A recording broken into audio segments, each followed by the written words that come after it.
आपको बताने जा रहा हूं उस टॉपिक का नाम है लिमिट्स।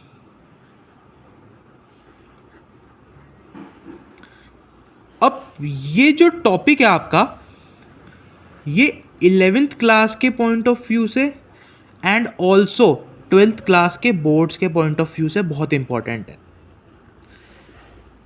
क्योंकि 10 मार्क्स का क्वेश्चन इसमें से कहीं ना कहीं पूछा ही जाता है हर बार। ठीक है, अब आप देखिए, बेसिकली हम देखते हैं लिमिट होती क्या है। तो जैसे आपको पता है, एक 2 डायमेंशनल स्पेस के अंदर आपकी 2 डायमेंशंस होती हैं, 2 एक्सिस होती हैं, एक एक्स एक्सिस होती है और एक वाई एक्सिस होती है। ठीक है, अब यहाँ पे हम देखेंगे लिमिट का मतलब क्या है, लिमिट लिखी कैसे जाती है। तो बेसिकली जो लिमिट है वो आपकी एक्स एक्सिस के साथ ही डील करती है। ठीक है, तो एक्स एक्सिस क्या है, एक वेरिएबल एक्सिस है, ये एक वेरिएबल एक्सिस है तो वाई एक्सिस भी एक वेरिएबल एक्सिस, लेकिन लिमिट सिर्फ एक्स एक्सिस के साथ डील करती है। इसे लिखने का तरीका होता है, हम इसे लिखते हैं L I M x tends to suppose 1, और यहाँ मैंने लिखा हुआ है x प्लस 1। अब इसको सॉल्व करने का तरीका क्या है, इसे हम कैसे करते हैं। तो देखिए, सबसे पहले तो ये कि जो ये मेरा x है ये एक वेरिएबल है, और x टेंड्स टू 1 का मतलब है कि कहीं ना कहीं x एक्सिस पे जो मेरा ये वेरिएबल x है इसकी वैल्यू 1 है, क्योंकि ये जो एरो होता है ये मेरा टेंड्स टू का सिंबल होता है। चाहो तो मैं इसे लिख भी देता हूँ, ये मेरा टेंड्स टू का सिंबल है।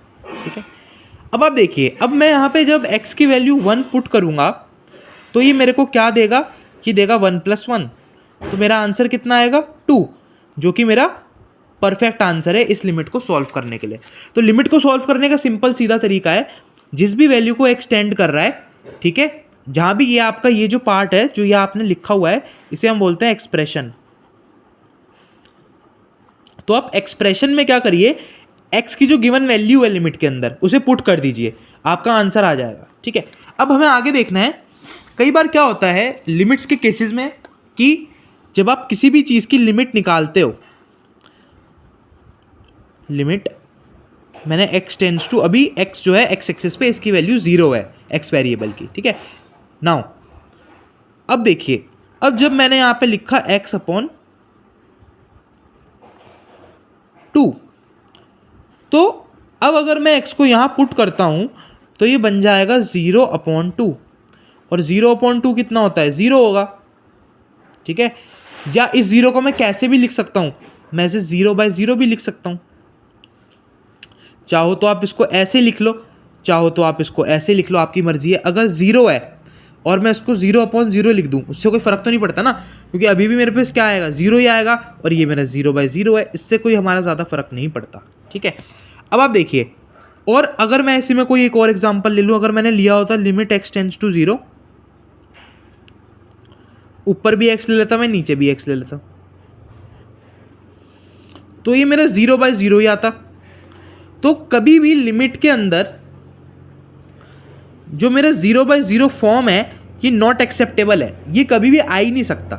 ठीक है, अगर ये फॉर्म आ रहा है दैट मीन्स इसके या तो आपका एक्सप्रेशन गलत है, क्वेश्चन में कुछ ना कुछ गड़बड़ी है, या फिर आपको एक्सप्रेशन का फॉर्मेट चेंज करना पड़ेगा। ठीक है, अब देखिए, ये तो एक ऐसा केस था जिसमें हमारा फॉर्मेट ही गलत था, इसको हम आगे नहीं फर्दर रैशनलाइज कर सकते हैं। ठीक है, क्योंकि जब ये कटेगा तो ये एक 1 वैल्यू देगा विच इज़ अ कॉन्स्टेंट। ठीक है, तो अब आप देखिए, हमने क्या करा, जैसे यहाँ पे x/x प्लस 1 था, तो ये 1 हमारा क्या था, कांस्टेंट था, x क्या था, वेरिएबल था, वेरिएबल की वैल्यू हमने इसमें रखी, कांस्टेंट को हमने एज इट इज़ रहने दिया, इसमें भी हमने कांस्टेंट को जो 2 है उसे एज इट इज़ रहने दिया, कांस्टेंट को हम नहीं छेड़ते बिल्कुल भी। अब देखिए, अब ये जो 0/0 फॉर्म आता है लिमिट के अंदर, इसको हम अगर बाय चांस एक्सप्रेशन गलत नहीं है, एक्सप्रेशन हमारा सही लिखा हुआ है, लेकिन क्या पता वो गलत फॉर्मेट में हो, तो उसका फॉर्मेट चेंज करने के लिए हम क्या करेंगे, हम उस एक्सप्रेशन को रैशनलाइज करते हैं। क्या करते हैं, रैशनलाइज। ठीक है, रैशनलाइज बोल लो या रैशनलाइजेशन बोल लो, रैशनलाइज एक टर्म है, रैशनलाइजेशन एक पूरा प्रोसेस है। अब इसके ऊपर बेस्ड मैं आपको एक क्वेश्चन करवाऊंगा जो कि बहुत इंपॉर्टेंट क्वेश्चन है, हमारे को क्वेश्चन दिया हुआ है limit x tends to 0 3 minus root x square plus 9 upon x square. अब देखिए अगर इस क्वेश्चन के अंदर आप क्या करेंगे, 0/0 का 0 रखेंगे यहाँ पे, तो ये हो जाएगा 3 minus root of x square, मतलब कि क्या हो गया 0 का स्क्वायर प्लस 9 अपॉन 0 का स्क्वायर।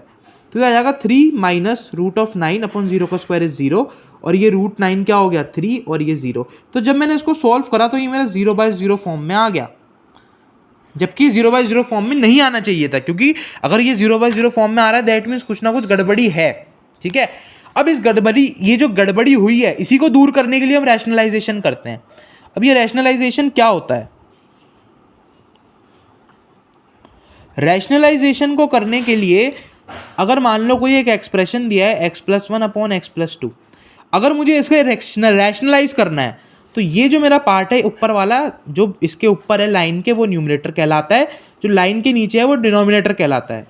हर जो भी एक फैक्टर होगा या जो भी हम बोलते हैं जो भी एक फ्रैक्शन होगा वो हमेशा n/d के फॉर्म में रहता है।